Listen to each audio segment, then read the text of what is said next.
میں نے تو اپنے طور پر سجدے ٹھیک کیے ہیں، روزے ٹھیک رکھے ہیں، عبادتیں ٹھیک کی ہیں، لیکن جب یہ میرے اعمال بارگاہ الہی میں قیامت کے دن پیش ہوئے اور مجھے یہ کہہ دیا گیا کہ تیرے سجدوں میں اخلاص نہیں تھا، تیرے صدقوں میں للہیت نہیں تھی، تیری عبادتوں میں یہ قصور تھا، تو اللہ کے لیے نہیں لوگوں کے لیے کرتا تھا، تو میں قیامت کے دن کیا کروں گا؟ میں تو تہی دامن رہ جاؤں گا۔ تو اے میرے میٹھے اسلامی بھائیوں، یاد رکھیے ہمیں اعمال بھی کرنے ہیں، وہ اللہ کی رضا کے لیے کرنے ہیں، اور اس کے ساتھ ساتھ کبھی اپنے اعمال پر سیٹسفیکیشن نہیں لانی کہ میں بڑا نیک، میں حاجی، میں نمازی، میں صدقہ کرنے والا، ارے میں کچھ بھی نہیں۔ اگر اللہ نے عدل کیا، انصاف کیا تو مارا جاؤں گا۔ مولا یہ جتنے آئے ہیں تیرے انصاف کے نہیں، تیری رحمت کے سوالی بن کر آئے ہیں، فقط اپنی رحمت سے ہمیں داخل جنت فرمانا، ہماری مغفرت فرما دینا۔ پچھلی امتوں میں ایک بزرگ ہوا کرتے، بیچ سمندر میں ایک پہاڑ پر تنہا رہتے تھے۔ اللہ پاک نے ان کے لیے انار کا ایک درخت اگایا تھا اور ایک میٹھے پانی کا چشمہ بھی نکالا تھا۔ انار کھاتے، پانی پیتے، دن رات اللہ کی عبادت کرتے۔ اسی حال میں 500 سال گزر گئے۔ 500 سال، ٹھیک ہے؟ اب کوئی سوچے نا، گناہ ہی نہیں ہے نا، عبادت ہی عبادت ہے۔ حضرت اسرائیل علیہ السلام تشریف لائے، انہوں نے کہا کہ آپ کی روح قبض کرنے آیا ہوں، کہا مجھے اتنی مہلت دے دیں کہ میں وضو کر کے 2 رکعت نماز ادا کروں، اور جب میں سجدے میں جاؤں نا اس وقت میری روح قبض کر لیجئے گا۔ زندگی بھی کیسی گزری؟ حضرت اسرائیل نے کہا میں تمہارے لیے اتنی مہلت لے کر آیا ہوں۔ 2 رکعت پڑھی اور آپ نے سجدے میں اس کی روح قبض کر لی۔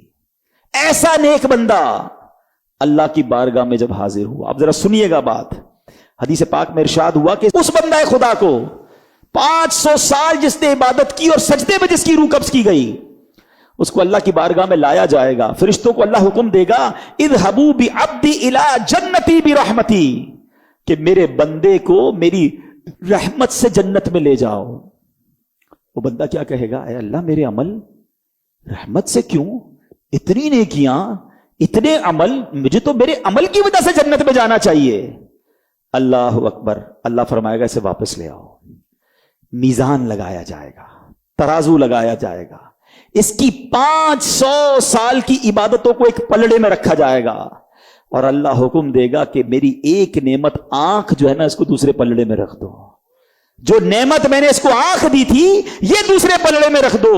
اللہ اکبر، صرف آنکھ کا وزن وہ 500 سال کی عبادت سے بڑھ جائے گا۔ اب ارشاد ہوگا کہ میرے بندے کو میرے عدل سے، پہلے رحمت سے جنت میں جانے کا حکم دیا تھا نا، فرمایا میرے بندے کو میرے جسٹس سے، میری عدل سے اسے جہنم میں لے جاؤ۔ اب وہ گھبرا کر عرض کرے گا مولا معاف کر دے، اے اللہ تیری رحمت سے بھیج دے، اے اللہ میں تیری رحمت سے جنت میں جانا چاہتا ہوں۔ اللہ اکبر، اللہ پھر ارشاد فرمائے گا اذهبوا بعبدی الی جنتی برحمتی، میرے بندے کو میری رحمت سے جنت میں لے جاؤ۔ یہ ہے اللہ کی رحمت، ورنہ اللہ نے نعمتیں اتنی دی ہیں نا، ہم سر سجدے سے ساری زندگی نہ اٹھائیں تو ایک رحمت کا بھی ہم شکر ادا نہیں کر سکتے۔ پھر وہ بندہ کیسے اللہ کی نافرمانی کرتا ہے جو اس کی رحمتوں اور نعمتوں کے بوجھ تلے دبا ہوا ہے۔ پلیز میرے میٹھے اسلامی بھائیو سمجھو اس بات کو، اللہ نے جس پر رحمت کی وہی بخشا جائے گا۔ وہ پنجابی شاعر کہتے ہیں نا، عدل کرے تے تھر تھر کمبن اچیاں شانہ والے۔ اے اللہ اگر تو عدل کرے گا تو بڑی بڑی شان والے بھی گھبرا اٹھیں گے۔ عدل کرے تے تھر تھر کمبن اچیاں شانہ والے، فضل کرے تے بخشے جاسن میں ورگے منہ کالے۔ اے اللہ فضل کرے گا تو میرے جیسے منہ کالے بخشے جائیں گے۔ تو اللہ کا فضل تلاش کرنا ہے، اپنے اعمال پر بھروسہ نہیں رکھنا، رب کی رحمت پر امید رکھنی ہے۔